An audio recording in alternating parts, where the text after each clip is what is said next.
Welcome to the Demonstrating Implementation Excellence stream of the SNOMED CT Expo 2021. My name is Inge Soons. I'm a senior terminologist at SNOMED International. I will be monitoring today's session. Please use the live QA in your AirTouch device to type your questions to the speaker. All questions will be answered at the conclusion of the presentation. I will now pleased to introduce Inge Soons and Gabriel Hopmans from NICTIS, the Dutch Competence Center for Electric Exchange of Health and Care Information, and who will be presenting using SNOMED CT for exchange of Dutch mental health data, challenges and opportunity of aligning with the DSM-5 classification. Inge and Gabriel, please proceed. Okay, thank you. Hello, welcome to the presentation about using SNOMED CT for the exchange of Dutch mental health data. This presentation is given by Inge Soons and me, and we will mainly focus on the DSM classification and the challenges and opportunities that we found. And for people who don't DSM, I will explain this later. First, we will introduce ourselves and NICTIS. In the second part, I will explain the main concepts of exchanging Dutch health data and introduce the main problem. In the third part, I introduce DSM-5 shortly and talk about the mappings, and which content we selected and how to use it. Fourth, Inge will explain the mappings, considerations and choices. And in the end, there's some discussion points and time for questions.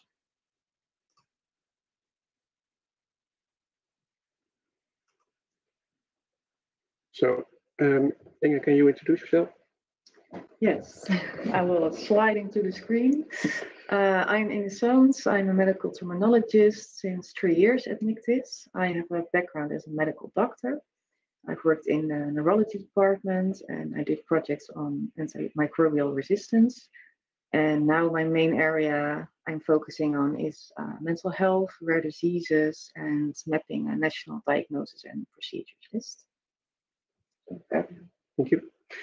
Mijn naam is Gabriel Hopmans. I'm an information analyst at NICTIS for the domain GGZ, it's the mental health care domain. My background is knowledge engineering at the University of Maastricht, and I also had a company for 17 years about knowledge engineering, especially in the field of ontologies and integration standards, ISO, XML topic maps. And now I will introduce NICTIS. About NICTIS. NICTIS is the Dutch knowledge organization for electronic exchange of health and care information. And our slogan is better health to better information. And we work for the domains of acute care, pharmacies, lab, mental care, hospitals, care networks, and more. So the topic of Friday is DSM-5 and the exchange of Dutch mental health data. First, I will introduce GGZ Nederland. That is in English the Dutch Association of Mental Health and Addiction Care. In 2018, this association founded a working group consisting of scientists, information architects, and medical informaticists from different healthcare institutions to design clinical information building blocks for the exchange of mental health information between healthcare institutions.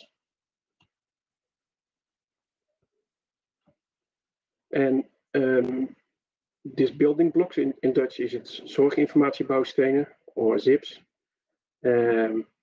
also known as health, SIMs, or clinical information building blocks, dus the CBBs. And these are used to capture functional, semantic, non-technical agreements for the standardization of information used in the care process. The clinical building block consists of several components, such as information concepts, but also a terminology component, such as the SNOMED code list. The building block, I will show an example on the next slide. But with several building blocks, we built a data set. And with the help of the data set, we developed the next steps, such as making a transaction and fire profiles, so that in the end, we have an information standard.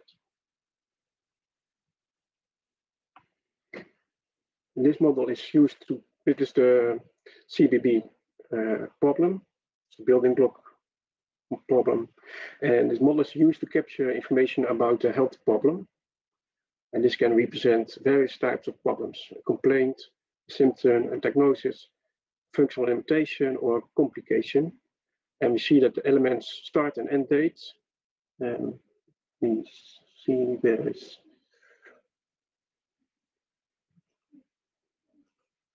end date and start date are optional.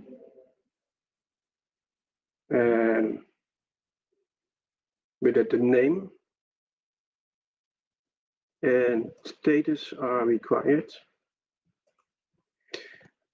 As example, we can have the problem a wrist fracture with the status final, the anatomic location a wrist, and problem type and diagnosis. And for the problem name, we see the problem name code list, which you see in the next slide. As you see, we have here 10 different code systems, because this building block is for the whole care, and not only this domain.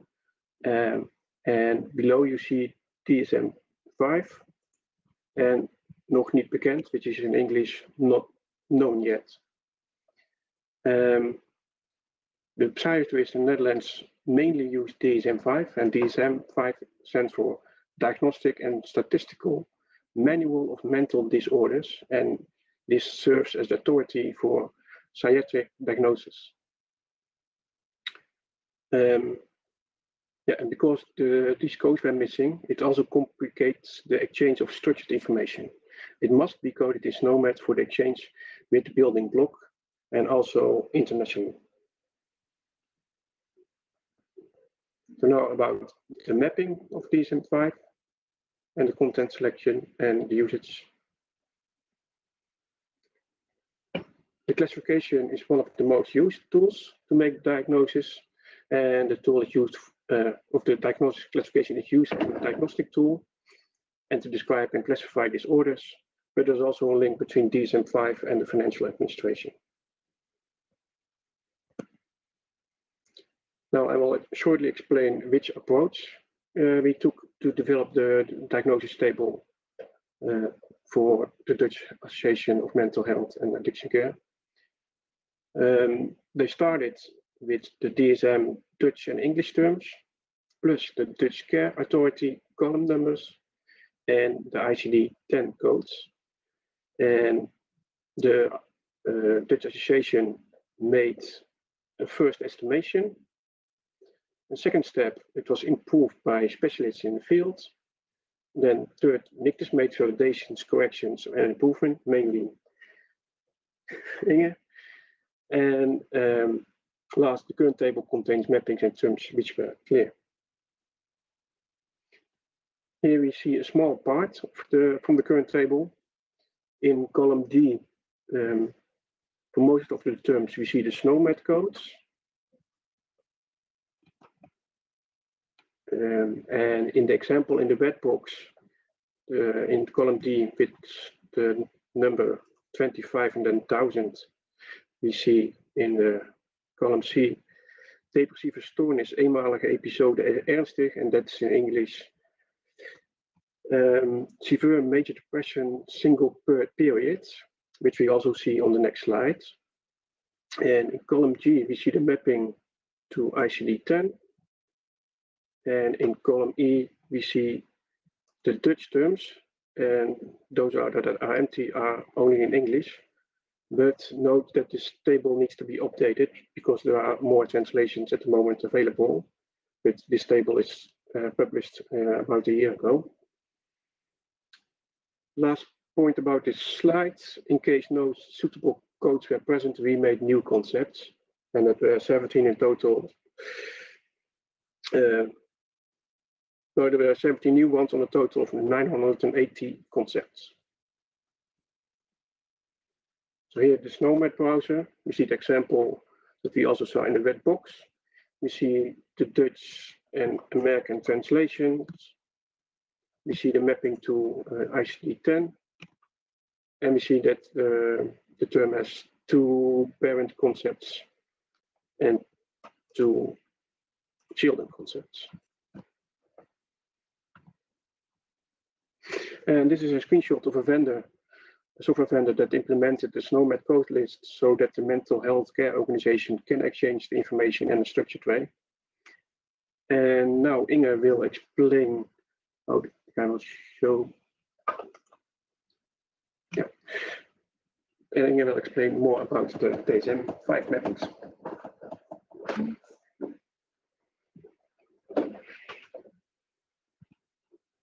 So, quick swap of chairs. Yes, in this section, I will elaborate on the barriers we experienced for exchanging DSM-5 terms through the clinical building block, and also what considerations considering terminology and possible solutions we took into account to overcome these barriers. I have to say we are still also developing and we don't have the perfect solution yet. So we would love to have a discussion at the end of this presentation to share experiences, and we might have some ideas. But before we dive into those barriers, it's good to have an understanding of the DSM-5 structure. The DSM-5 is organized in different domains. And within those domains, there are specific disorders. These are disorders who have criteria that fit for one specific disorder. But then there are also unspecified disorders and other specified disorders. And unspecified disorders are used by clinicians for patients who do have some elements of the criteria for one specific disorder in that domain, but it does not have all the criteria. But the clinician does not want to specify what the difference is. In case of the other specified disorders, the clinician does want to specify what that difference is. Well, here you see an example. These are some screenshots from the Dutch DSM-5 online. And here you see the domain personality disorders. And then on the left side, you see an example of a specific disorder, in this case, a borderline personality disorder. And then the unspecified personality disorder and other specified personality disorder. So this brings us already to one of the barriers, which is that in DSM-5 there are residual categories. Why is this a barrier?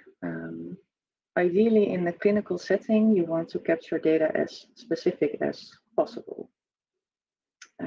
And also there is a risk when you exchange that information that the healthcare institution that receives the information does not have all the information.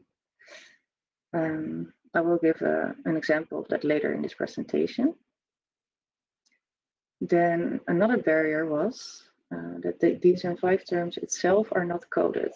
And as Gabriel already explained before, is that for exchange in a clinical building block, it is a requirement to have a coded term. What you do see on the screen on the downside, in the black bars, you see a code, but these are ICD-9 codes. This has been a mapping. But why is this not suitable? You would say, okay, well, you have coded terms now. But in Netherlands, we don't use ICD-9 because it's an older version. And also ICD has the same residual categories as has DSM-5.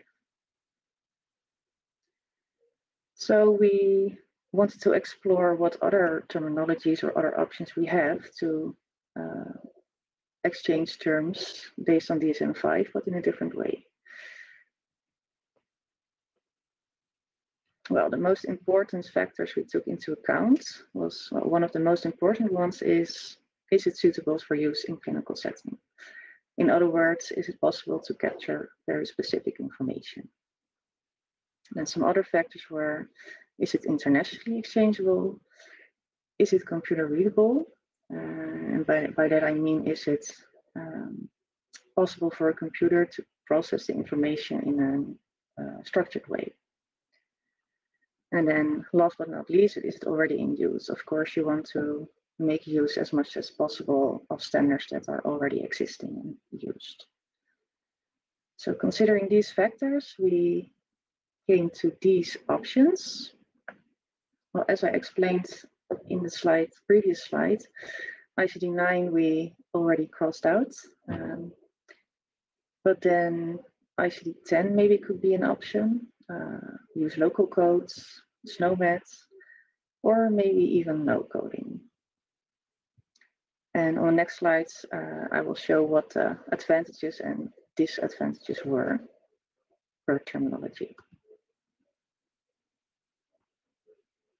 Well, as we said before, it is a requirement to have coded terms in the clinical building block. So why put free text?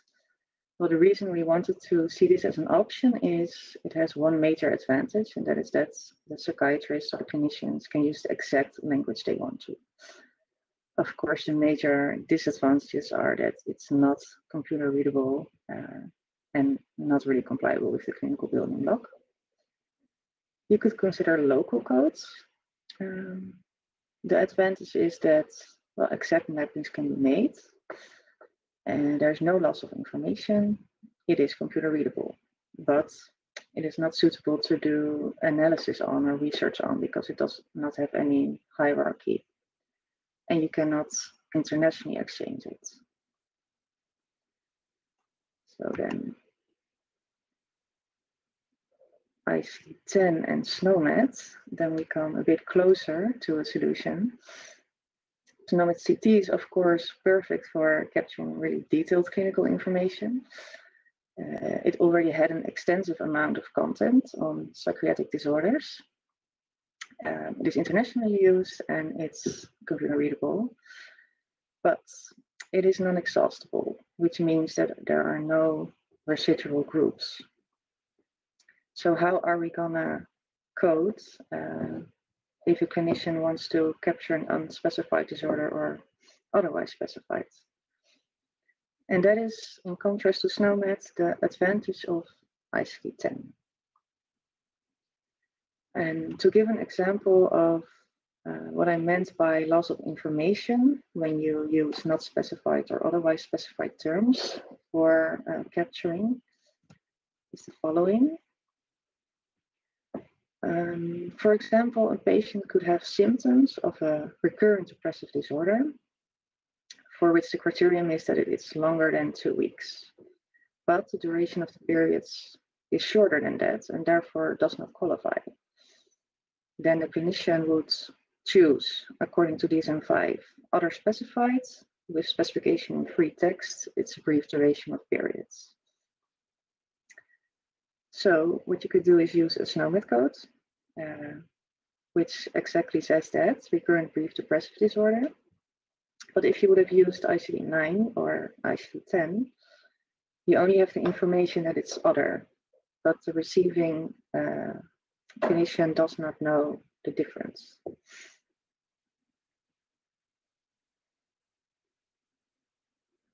So I think it is clear that SNOMED and ICD-10 were the best options, but neither of them has the ideal components. So this remains a barrier, and that's why we chose this situation to use a mixture. So to use as well SNOMED codes as ICD-10. And we advise to, if otherwise specified is used, to use the SNOMED code for that specific disorder instead of using a specification in free text. And for the unspecified, the ICD-10 code.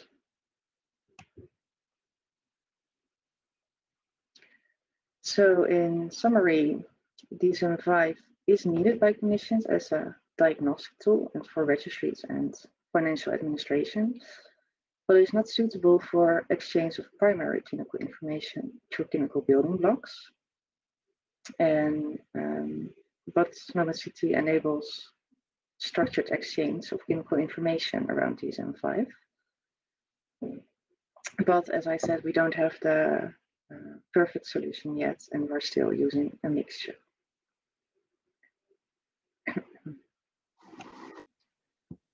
So from here, we would like to invite you to have a discussion with us. Apart from those unspecified disorders, there are some other risks to take into account. We did not use inter-rater variability. It was not measured for the mapping. So it was only validated by one person, which could mean that if it's measured by more persons, that you could have some differences in what term is used. And also the ICD-10 mapping that is currently in the table is not validated.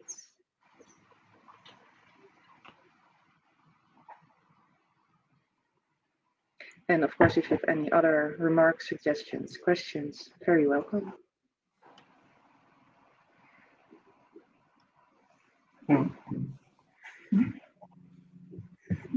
And we would like to acknowledge GGZ Nederland, who have worked with us on this table. And thank you for your attention. This was the end of the presentation. Thank you, Gabriel and Yin, for your presentation. Can I ask that attendees give us a moment while we switch over from our pre-recorded content so that Yin and Gabriel questions you have submitted. Please note that this session will be available on the event platform for the next 3 months. Thank you.